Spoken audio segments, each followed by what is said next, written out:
Hello everyone, continue करते हैं हम लोग अपनी डिस्कशन को रिवोल्ट ऑफ 1857 की। अब इस लेक्चर में हम लोग बात करेंगे जो इस रिवोल्ट के मेन पिलर थे, पीजेंट्स एंड द सिपॉयज। ये सिपॉय क्या होते हैं? सिपॉय क्या होते हैं? सैनिक। पीजेंट कौन होते हैं? किसान होते हैं। अब मैं ये पूछ कर रहा हूँ, अभी बताता हूँ। ये सिपाही कहाँ रहते थे? पीजेंट तो चलो गांव में ही मिलेंगे, सिपाही कहाँ रहते थे? नहीं, थे कहाँ के? अरे अरे, मेरी सरदारनी। रुक जाओ। नहीं नहीं, ठीक है। नहीं नहीं नहीं, मैं बता, अब हम 1857 पे आ चुके हैं, श्रेया, जमाना आगे बढ़ चुका है। लेकिन सिपॉय बेसिकली मैं आपको बताता हूँ, ध्यान से समझना मैं क्या बोलने की कोशिश कर रहा हूँ। अर्पित, ध्यान से सुनना। ये जो सिपाही है ना, इनकी जो रूट है, इनकी जो जड़ है, वो गांव से जुड़ी रहती थी।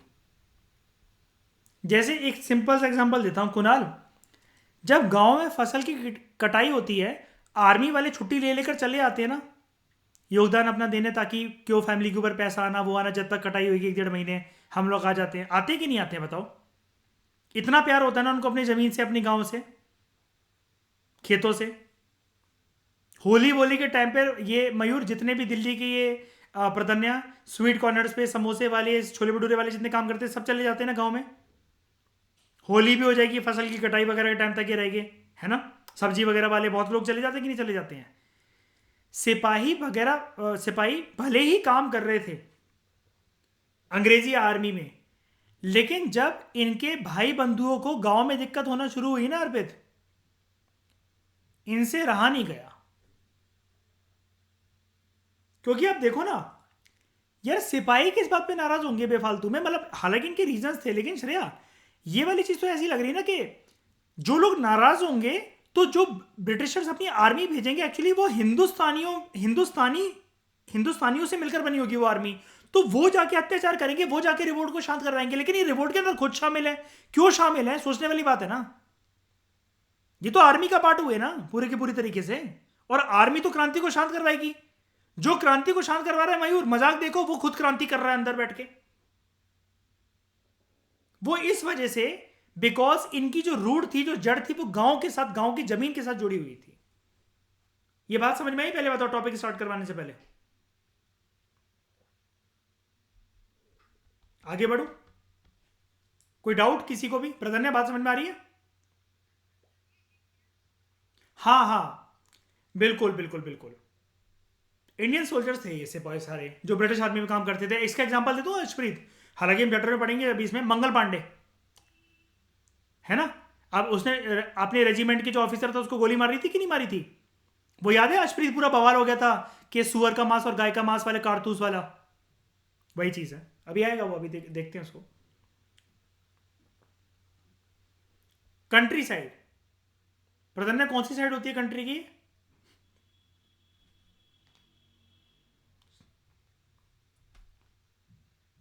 हाँ, विलेजेस को कहते हैं कंट्री साइड, ठीक है। ये जो पीजेंट्स और जमींदार जो थे यहां पर, इनका मुद्दा क्या था? टैक्सेस बहुत हाई वसूले जाते थे इनसे। अभी याद रखना, अभी हम सिर्फ पीजेंट जमींदार पर हैं, अभी आएंगे सिपॉय के ऊपर। एंड रेवेन्यू कलेक्शन का जो मेथड था ना, वो बहुत ही ज्यादा हार्श था, स्ट्रिक्ट था। अच्छा, इससे पहले श्रेया याद है जो पीजेंट और ट्राइबल रेबिलियंस हुए, वो भी इसी मुद्दे पर हुए थे। रेवेन्यू कलेक्शन का, रेवेन्यू कलेक्शन एक तो बहुत हाई ली जाती थी, और जो मेथड्स थे कलेक्ट करने के, वो काफ़ी ज़्यादा हार्श थे, है ना। जो लोन मनी लेंडर्स जो देते थे, ये इनको पे बैक कर नहीं पाते थे, और मनी लेंडर्स किस पे कब्जा कर लेते थे? इनकी छोटी छोटी ज़मीनों के ऊपर। Gradually they loss there land, जिसकी इन्होंने टिलिंग कर रखी थी फॉर जनरेशंस। सेम चीज़ है ना श्रेया, जो हमने तमिलनाडु की उसमें पढ़ा था, पीजेंट रिवोल्ट्स और ट्राइबल रिवोल्ट्स में, है ना। अब देखो, जो इंडियन सिपॉयज थे,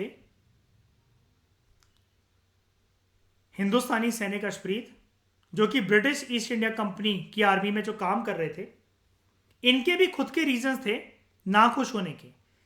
ये जानना बहुत इंपॉर्टेंट है। This paragraph is very important, I am telling you, because ये काफ़ी इंपॉर्टेंट है इस वजह से क्योंकि आप हर किसी के रीज़न ना मयूर लिख लोगे, मतलब जब आप मेंस लिखोगे आपको सिपाही के रीज़न समझ में नहीं आएंगे एकदम से पेपर के अंदर बैठ के, अगर सिर्फ स्पेसिफिक इनके रीजंस पूछ लिया अगर किसी एग्जाम में, तो क्या ये किस बात पे नाराज होता है? आप खुद सोच के देखो मयूर, एक मिनट के लिए दिमाग को शांत करके। सिपाही तो खुद आर्मी में शामिल है ना, इनके क्या सैलरी मिल रही है, यूनिफॉर्म है ही, घोड़ा घोड़ा चलाई रहे हैं, पेंशन आई रही है, खाना पीना आई रहा है, कैंटीन है ही, फिर किस बात से नाराज है? इज्जत है ही, ऑफिसर है ही, किसको भी गोली मार देंगे, किसी के ऊपर भी लाठी बरसा देंगे, ये किस बात से नाराज है? सोचने वाली बात है ना मयूर। दे वर अनहैप्पी अबाउट देयर पे,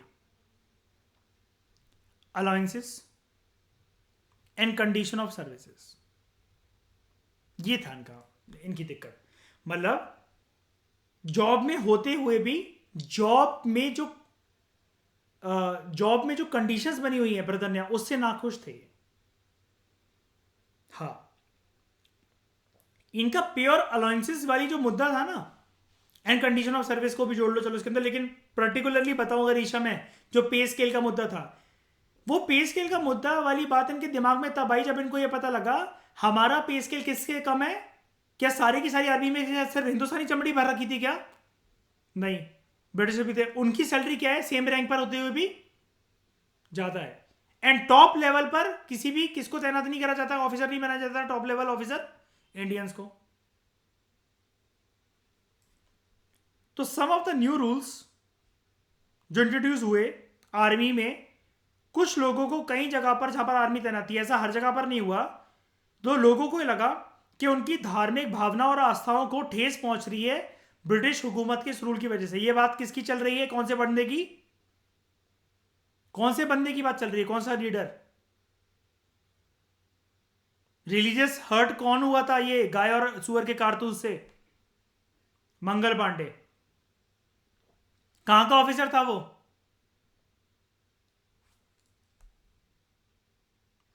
वो आर्मी कहां काम करता था वो, कौन से रीजन में? तो यहां पर बात चल रही है मंगल पांडे की। अभी बताता हूं मैं वो कहां का लीडर था, क्या था, पता होना चाहिए यार ये वाली बातें आपको। कोई बात नहीं, जो पहली बार सुन रहे हैं अभी पता लग जाएगा। हाँ इन्फेंट, नहीं वो तो ठीक है। वो कहाँ, मतलब ये आर्मी कहाँ तैनात थी? मतलब भाई मद्रास में थी, बॉम्बे में थी, यूपी में थी, बिहार में थी, कहाँ पर थे? अच्छा देखते हैं, चलो वेरीफाई करेंगे इसको। अच्छा, अब ना एक चीज होती थी, उस जमाने के लोग ना प्रधन्य ये मानते थे, ब्राह्मणों ने ना एक बात डाल रखी थी सबके दिमाग में, सबके जहन में, अगर तुम समुद्र को क्रॉस करोगे ना कहीं पर भी, तो you would lose your religion and caste. ये वाली बात आई थिंक मैंने कहीं और भी बताई है आपको, लक्ष्मीकांत ने बताई है आई थिंक, किसी भी टाइम पर हो, लेकिन ये उस टाइम पर, ये हम लोग यहाँ पर अंग्रेजों से कंसर्न नहीं है मयूर के, रॉबर्ट क्लाइव के टाइम पर, ये हिंदुस्तान की खुद की मतलब ये सोच थी हिंदुस्तानियों की। ब्राह्मणों ने जो ये वैदिक टेक्स्ट है वगैरह, इससे कुछ ना कुछ इंटरप्रिटेशन करके लोगों के दिमाग में वाला भ्रम फैला रखा था, ये अफवाह फैल गई थी पूरी की पूरी। ठीक है, अब देखो जो अंग्रेज थे, इनकी जो आर्मी थी, इन्होंने तो कॉलोनीज बहुत सारी जगह पर बना रखी थी। तो जब इनको ब्रिटिश आर्मी और हिंदुस्तान की आबादी शुरू से माशाल्लाह, जब इनको अपनी आर्मी लेकर जानी होती थी हिंदुस्तान से, तो समुद्री रास्ते तो क्रॉस करने पड़ेंगे ना। अब अगर ये जेनुअनली कहीं पर वॉर हो गया है और ये हिंदुस्तान के कुछ सैनिक को लेकर जाना चाहते हैं वहां पर, तो हिंदुस्तानियों को क्या लगता था, क्या वहम उनके दिमाग के अंदर आता था कि हमारा धर्म खो जाएगा, है ना, हम अपनी कास्ट खो देंगे। क्योंकि जब वो लोग वापस जब श्रेया लौट कर आते थे ना, बात सिर्फ इतना नहीं थी, चलो आप एक बार के लिए अपने भ्रम को भूल भी जाओ, वो लोग जब वापस लौट कर आते थे ना, गांव निकाला दे दिया जाता था उन्हें, फिर कोई नहीं बोलता था उनसे, फिर ब्राह्मण को ब्राह्मण नहीं बोला माना जाता था, फिर मंदिरों के अंदर एंट्री नहीं मिलती थी, फिर तो शूद्र भी कंधे पे हाथ रख के घूम रहे हैं कि और क्या कह रहा था तू उस दिन, मैं तो फिर भी शूद्र हूं, तेरा तो कोई वर्णन ही नहीं था। अब हुआ क्या, ये सारी चीजें ना बहुत इंपॉर्टेंट होती हैं, आप इसको ऐसे ही चैलेंज नहीं कर सकते प्रधन्या। धार्मिक चीज की ऐसी चीज होती है कि आप एकदम से ऐसा नहीं बोल सकते तो क्या हो गया, क्योंकि मॉडर्निटी तो आज तक भी नहीं है इन सब चीजों के अंदर। आप घर पे ये वाली बात बोलो कि हमें धर्मांतर करना है, धर्म चेंज करना है, रोने लगेगी प्रधन्या भी। अब मम्मी बैठ के आपकी चेक बाउंस हो गया हमारा तो, 26 साल तक बेटी को बड़ा कर रहे हो, देखो चेक बाउंस हो गया, किसी काम की नहीं निकली। तो 1824 में क्या हुआ, सिपाही जो थे इनको बोला गया कि तुम बर्मा जाओ। बर्मा आज के टाइम में क्या है, कौन सी कंट्री?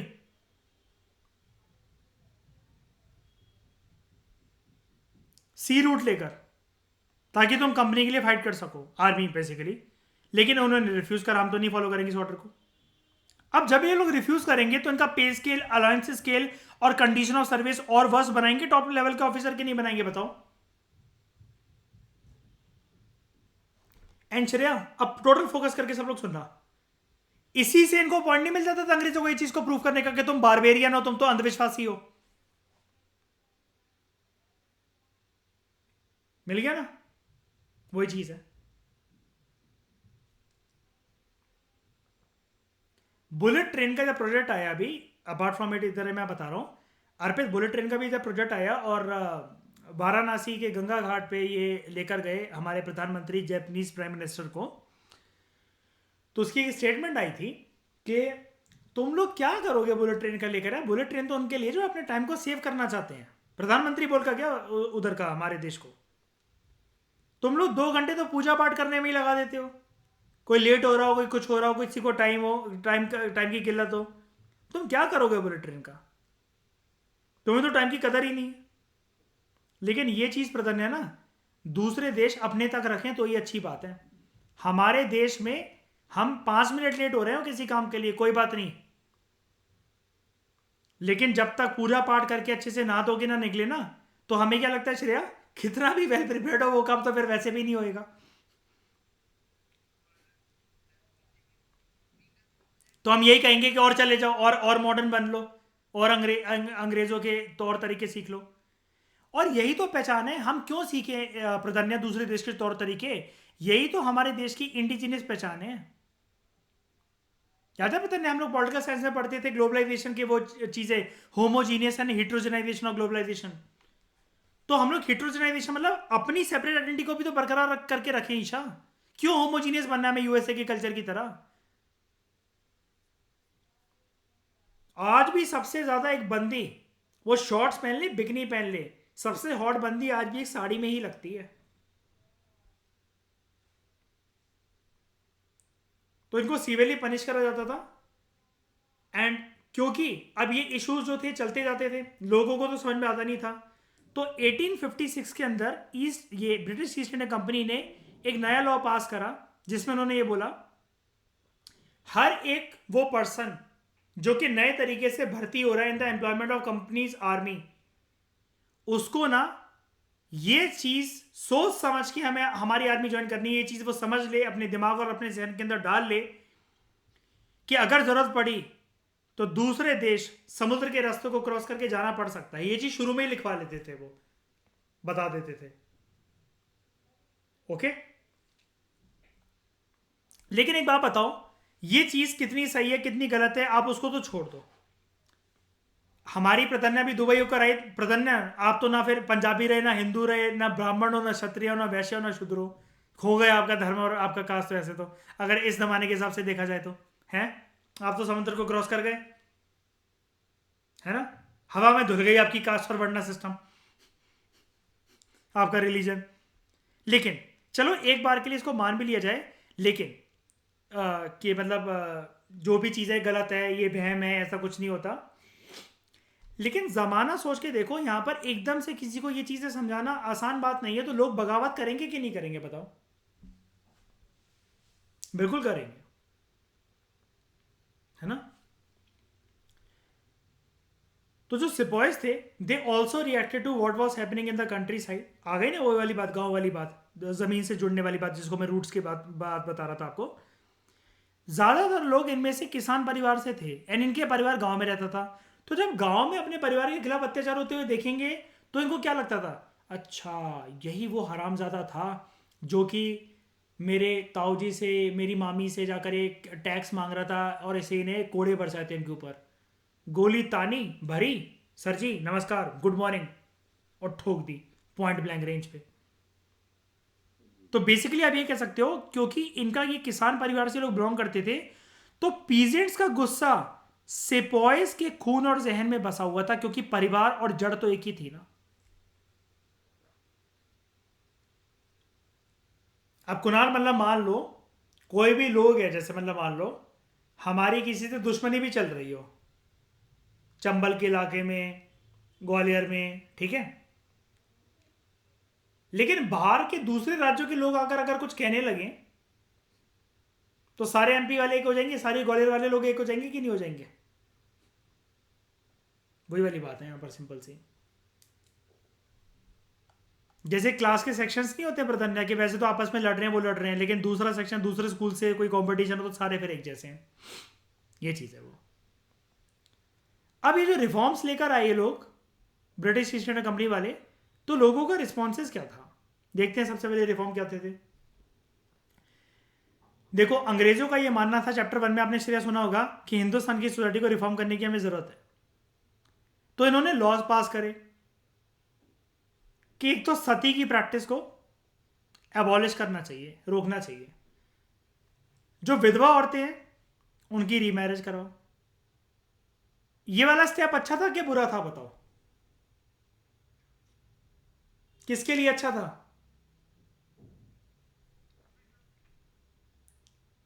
है ना? लेकिन मैं एक बात बताऊं आपको, कई सारी औरतें चिढ़ गई थी इस बात से। मतलब हालांकि 99% केसेस के अंदर तो वो देवर वेरी हैप्पी, लेकिन परिवार और जिन लोगों के साथ ये इस परंपरा को छेड़ने की कोशिश करेगी, कि इस कस्टम को, वो चिढ़ गए थे कि अंग्रेजी हुकूमत हमारे देश के तौर तरीकों में, कल्चर में, रीति रिवाजों में इंटरफेयर कर रही है। ये एक प्रकार से उस जमाने का रीति रिवाज था कि नहीं था? लेकिन अंग्रेजों ने कस्टम्स को ऊपर रखा कि ह्यूमन राइट्स को ऊपर रखा?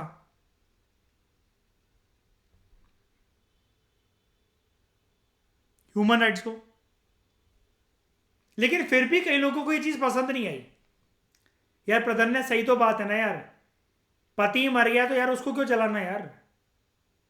और कोई अगर किसी की जो औरत है वो विधवा हो गई है, अभी जब वो जवान है, शक्ल सूरत उसकी कैरेट बनी जैसी है, मैं जिंदगी की दोबारा होप दूंगा ना उसे, क्या दिक्कत है?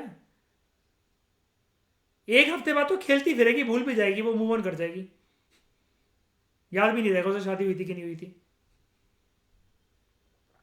दूसरी चीज, इंग्लिश लैंग्वेज में जो एजुकेशन को जो दी जाती थी, इसको एक्टिवली प्रमोट करा गया। अब जब ये चीज प्रमोट करी गई तो हमारा क्या छिन रहा था इससे?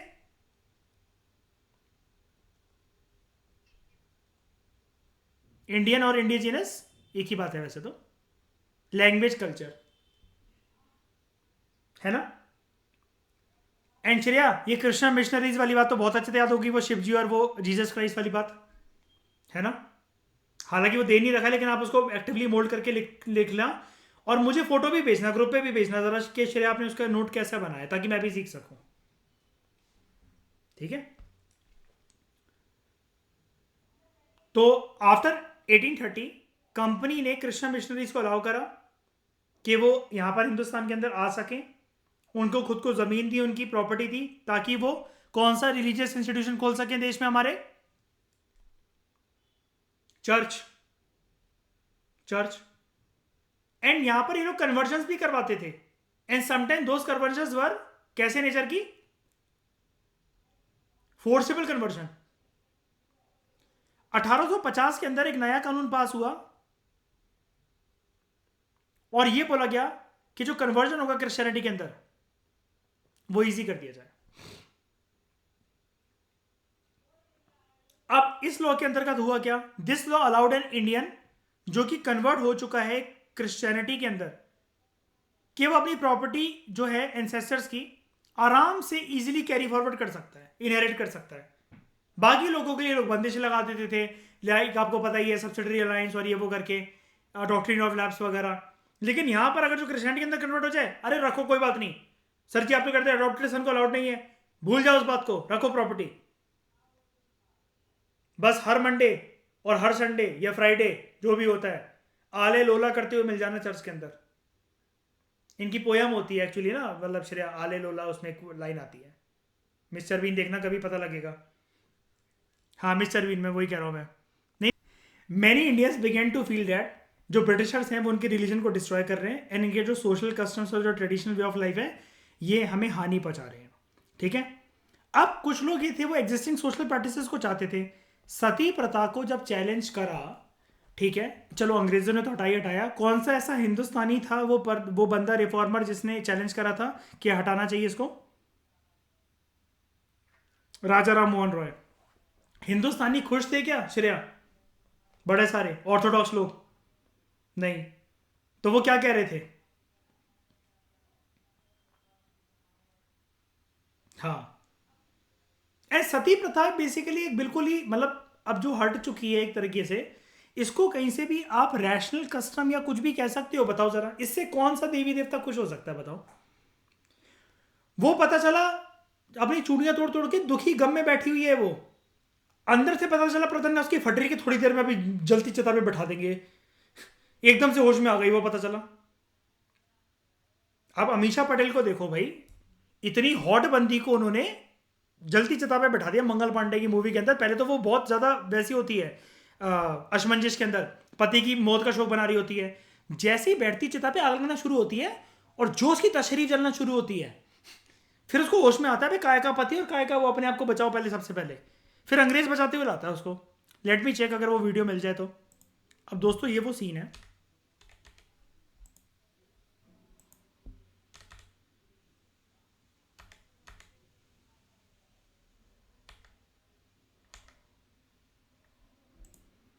इसका अमीषा पटेल का हस्बैंड जो है वो मर चुका है, ठीक है, एंड यहां पर क्या है, अब इसको लेकर जा रहे हैं, अभी होश में नहीं है, ठीक है, सती प्रथा करने। बूढ़ा हस्बैंड इसका, बूढ़ा बागड़ बिल्ला, इसको तो मरना ही था। अब ये जवान सुंदर हॉट 36 बेफालतू में बैठी हुई है। अब अंग्रेज आया, अब देखो आग लगी ना, अब फटना स्टार्ट हुई इसकी, अब गम उड़ गया सारा प्रधन्य पति के मरने का। लेकिन ये लोग करते क्या थे, ये लाठी वाठी से ना बाहर नहीं निकलने देते थे औरतों को, मार मार के अंदर वहीं पे वो कर रहे हैं, जला रहे हैं। अब ये आएगा, ये चैलेंज करेगा। अब एक प्रकार से कस्टम को चैलेंज करा, देखना कस्टम को चैलेंज करा, श्रेया बचाया। अब ये चैलेंज कर रहे थे, ये खुश क्यों नहीं है बताओ जरा? ह्यूमन राइट्स को उसने प्रोटेक्ट करा ना, लेकिन वो जो ऑर्थोडॉक्स हिंदुस्तानी है, ये जो आर्ग्यूमेंट चल रही है, वो अपने ऑर्थोडॉक्स कस्टम्स और रीति रिवाजों को ज्यादा रखना चाह रहे हैं, ठीक है। अब ये देखो, कस्टम्स को जब चैलेंज करोगे, ये इतना आसान भी नहीं होता है कि आप हमेशा ह्यूमन राइट्स को प्रोटेक्ट करने के लिए कस्टम को, देखो पूरा आ गया ना इसको मारने के लिए सारे के सारे लोग, घोड़े पे लेके भागेगा ऐसे।